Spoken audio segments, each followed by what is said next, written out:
Ash platform విజయం వెనుకున్న అసలైన తత్వమేంటో తెలుసుకోవాలనుందా? పదండి, ఈ విశ్లేషణలో దాన్ని లోతుగా చూద్దాం. సరే, ఆలోచించండి. ఈ మొత్తం విశ్వంలోనే అత్యంత శక్తివంతమైన ఫోర్స్ ఏది? ఇదేదో సింపుల్ క్వశ్చన్ కాదు. ప్రతి గొప్ప మార్పుకు, ప్రతి గొప్ప ఆవిష్కరణకు మూలం ఇదే.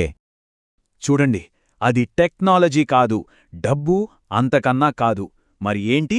అది ఒక నమ్మకం, ఒక ఆలోచన, నిజమైన యాక్షన్గా మారే ఆ ఒక్క అద్భుతమైన క్షణం. అయితే ఒక ఆలోచన యాక్షన్గా ఎలా మారుతుంది? దాని వెనుకున్న సీక్రెట్ ఏంటి? అంతా ఒక చిన్న స్పార్క్తో మొదలవుతుంది. పదండి, ఆ స్పార్క్ ఏంటో చూద్దాం. చూడండి, నమ్మకం వేరు, నిర్ణయం వేరు. నమ్మకం అనేది ఒక చిన్న నిప్పురవ్వలాంటిది. దానికి శక్తి ఉంది, కాని అది నిశ్శబ్దంగా ఉంటుంది. కాని నిర్ణయం, అదే అసలైన అగ్ని. ఆ నిప్పురవ్వను మంటగా మార్చేది అదే. ఈ ఫిలాసఫీ ఏదో గాలిలోంచి పుట్టుకొచ్చింది కాదు. ఇది మిస్టర్ యాష్ మఫర్ యొక్క సొంత బలమైన నమ్మకాల నుంచి పుట్టింది. అవేంటంటే, నేర్చుకోవడానికి ఇంకా మంచి మార్గముంది, ఆత్మసందేహంతో పోరాడే వ్యాపారవేత్తలకు సరైన సపోర్ట్ లేదు, ఇంకా ఒక బలమైన కమ్యూనిటీ డిజిటల్ ప్రపంచంలోని ఒంటరితనాన్ని జయించగలదు. అంటే ఇంక సైలెంట్గా చూస్తూ కూర్చోవడం కాదు, మన కథకు మనమే ఆర్కిటెక్ట్గా మారడం, మనలోని ఆపరేటింగ్ సిస్టమ్కి ఒక రాడికల్ అప్గ్రేడ్ ఇవ్వడం లాంటిది. సరే, బావుంది. ఈ ఐడియాలన్నీ బానే ఉన్నాయి. కాని ఈ నమ్మకాల్ని నిజంగా టెక్నాలజీలోకి ఎలా తీసుకువచ్చారు? పదండి, ఆ ఆర్కిటెక్చరల్ బ్లూప్రింట్ని చూద్దాం. ఇక్కడ మనం మాట్లాడుకునేదేదో ఫిలాసఫీ గురించి కాదు, ఇది వాళ్ళ డైలీ ప్లేబుక్. ప్రతిరోజూ వాళ్ళు ఫాలో అయ్యే గైడ్. ప్రతి నమ్మకాన్ని ఒక ఫీచర్గా మారుస్తారు. మొదటి బ్లూప్రింట్ కమ్యూనిటీ. వాళ్ళ నమ్మకం ఏంటంటే, ఒకరితో ఒకరు కనెక్ట్ అయి ఉన్న కమ్యూనిటీనే అతిపెద్ద ఆస్తి. అందుకే ప్లాట్ఫామ్లోని ప్రతి feature, master minds, partnerships, collaboration tools అన్నీ కనెక్షన్స్ కోసమే డిజైన్ చేశారు. ఇక రెండవ బ్లూప్రింట్ క్లారిటీ. నమ్మకం ఏంటంటే, కాంప్లెక్సిటీపై ఎప్పుడూ క్లారిటీనే గెలుస్తుంది. అందుకే వాళ్ల ప్రవర్తన ఎలా ఉంటుంది? కష్టమైన విషయాలను కూడా స్టెప్ బై స్టెప్ మాడ్యూల్స్గా విడగొట్టి చాలా సింపుల్గా ఉండే యూజర్ ఇంటర్ఫేస్ను అందిస్తారు. మూడోది చాలా ఇంట్రెస్టింగ్గా ఉంటుంది, జీనియస్. ప్రతి మెంబర్లో ఒక యునీక్ జీనియస్ ఉంటుందని వాళ్ళు నమ్ముతారు.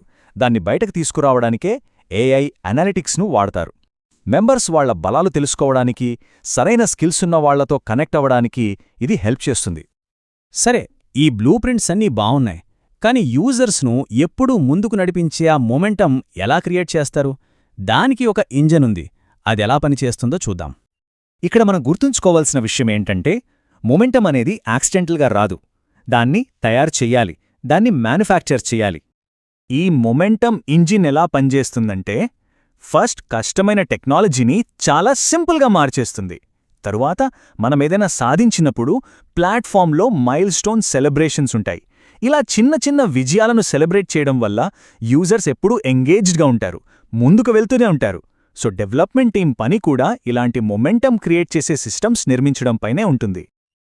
ఓకే, ఇవన్నీ కలిసి ఒకదానికొకటి సపోర్ట్ చేసుకుంటూ ఒక పవర్ఫుల్ సైకిల్ను ఎలా క్రియేట్ చేస్తాయో చూద్దామా? దీన్నే విక్టరీ సైకిల్ అంటారు.